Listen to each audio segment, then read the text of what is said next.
And welcome back here at halftime of the 2011 Steel City Bowl.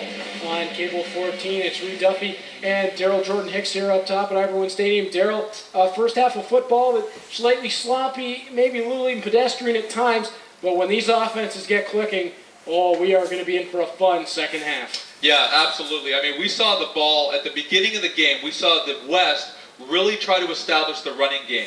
Michael Brown for the West from St. Thomas More did a great job moving the ball, making some big plays, and then Chuck Wall got into the game and really tried to establish the passing game. And from the East point of view, we saw the East really struggle with the penalties initially. They were making some big plays, some very big plays from their quarterback receiver situation, Jordan Richardson, Denzel Rocha, making some big plays, but they were always negated by the penalty. And then finally, in the end, the waning moments of that first half, we see the Cathedral connection, Denzel Rocha to Andrew Schultz for the big touchdown. The Cathedral connection works once again. And right now, down at field level, Troy Islikar's got a guest with him. Troy, take it on downstairs. With a guy that you would look is way before your time, but I would former Montreal Alouette. Rudy, welcome, honorary chair of the 2011 Steel City Bowl. Welcome. Great, thanks. It's great to be here and great back watching Super High School football. Rudy, of course, played in the CFL, but he went to Youngstown State for school down there. If you had to do it all over again, with the options you have now with Canadian football, would you do it again? Well, you know, going down there was a great challenge because you had a lot of competition, but there's tremendous competition at Canadian universities now, and I'd probably pick one of those if I had to do it all over again. And I had great experience at Glendale High School when I was here, which gave me those opportunities. What are you doing now with your time, Rudy?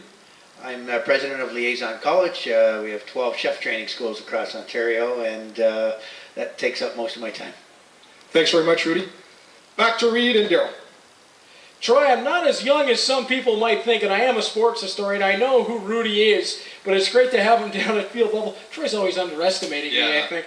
But back to the football game, Darrell. As we were talking about, Denzel Rocha showed off an impressive arm, but how do the East continue to build off of this? Because that rotation of players into the game means Denzel Rocha's not going to play the full ball game. So how do they bring in a quarterback to continue this momentum that they've all of a sudden found? Well, I'll tell you, from the East point of view, they really want to just keep going with this momentum that they've built.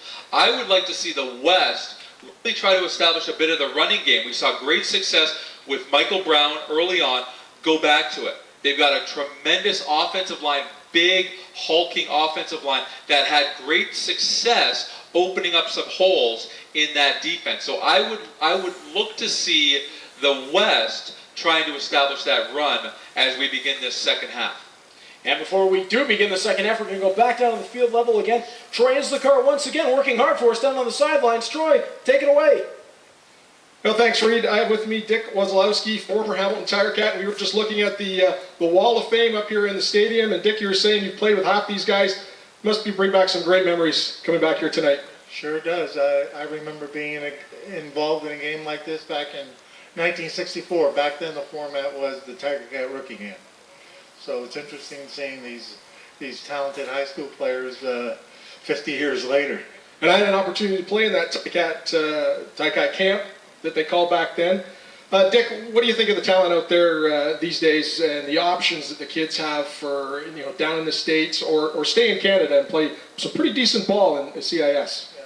Well, I think the ball in the CIS has greatly improved. Back when I played, I think the alternative was to go to the U.S. I had a lot of scholarship offers. I didn't think the college football back then was quite up to snuff. Not what it is today. Yeah, absolutely. Thanks, Dick. We'll go back to Reed and Darrell and their highlights of the first half. Thank you very much, Troy. And there wasn't a whole lot of highlights to speak of in that first half, Darrell. It started off slow, started off a little sloppy, as you would expect, with two teams getting to know themselves and getting to know each other in a ball game. It takes a while to get that into sync, but obviously the one highlight that stands out to me, and I'm sure to you as well, Denzel Rocha showing that incredible arm strength, not only throwing that just about 30-yard strike to the end zone, but throwing across the field, from the far side of the field, all the way across, making the hardest throw in Canadian football to his 6'2" receiver, Andrew Schultz, in the end zone. Oh yeah, absolutely. I mean, if you're a university scout and you're leaving this game, you are thinking about number 11 for the East, Denzel Roca. This guy can flat out play. He's got the arm strength to play at the next level. He has the accuracy to play at the next level. This guy can do it all. And this is what we've seen, and this is what this game is about. 21 years, the Steel City Bowl, the history of this game has been about building the future athlete, building on what they've done in high school, but trying to get to the next level, get recruited, get scouted, accept that NCAA football scholarship, or go on to a McMaster University, Laurier, Western, and make something happen. And I mean, this is what we're seeing today. The future of Ontario football starts here in the Steel City Bowl. Steel City Bowls look great so far. Now we're going to go back on down to field level. Once again, Troy Islikar, take it away. Thanks. One more guest. Our coach for the East Side, one of our coaches, Joe Wade from Cathedral High School. Joe, there was a nice article in the paper about you this week, and I'm glad to see